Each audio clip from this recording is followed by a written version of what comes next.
Hello दोस्तों, अब हम लोग पढ़ेंगे साइकोडायनेमिक थ्योरी। तो Sigmund Freud he was the father of psychoanalysis. इन्होंने साइकोडायनेमिक अप्रोच दिया जो काफ़ी पॉपुलर हुआ। तो Sigmund Freud he was a physician and जब वो अपने क्लिनिक में अपने पेशेंट का इलाज करते थे तो वो हिप्नोसिस सम्मोहन मेथड का यूज करते थे। और वो अपने पेशेंट को बोलते थे कि तुम्हारे मन में जो भी आए, जो भी आइडियाज, फीलिंग्स, जो तुम्हें लगता है, जो विचार, सब खुलकर हमें बताओ। तो वो पेशेंट से बातचीत करते थे और इस तरह से वो मतलब शारीरिक के अलावा मनोवैज्ञानिक इलाज भी उसका करते थे, जिससे कि पेशेंट जल्दी ठीक होने लगे।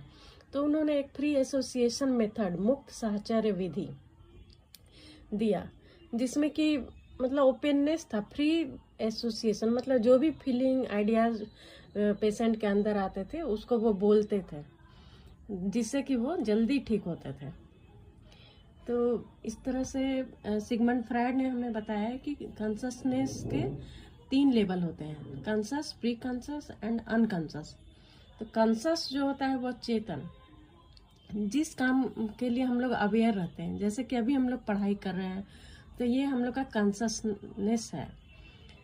और प्री कॉन्शस मतलब कोई चीज़ जो हमारे अनकॉन्शस में चली जाती, कोई घटना पहले घटित होती है और उसको अगर हम लोग रिकॉल करते हैं तो वो हमें याद आ जाता है, वो अवचेतन प्री कॉन्शस होता है।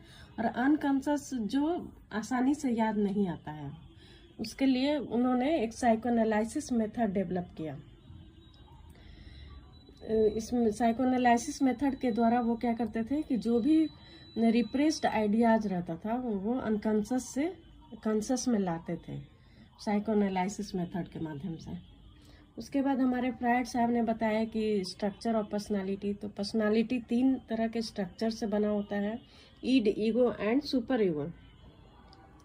जैसा कि हम फिगर में भी देख रहे हैं कि ईड, ईगो एंड सुपर ईगो। तो सुपर ईगो मॉरलिटी प्रिंसिपल पर आधारित होता है, ईगो रियलिटी प्रिंसिपल पर, और ईड प्लेजर प्रिंसिपल पर काम करता है।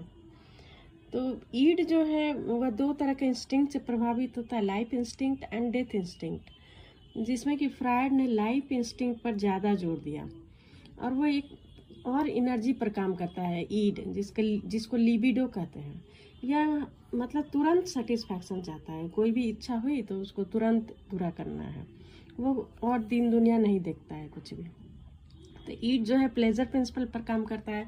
जैसे कि कोई बच्चा है, उसे अगर आइसक्रीम खाने की इच्छा है तो वो ये नहीं देखेगा कि कौन देख रहा है, कैसे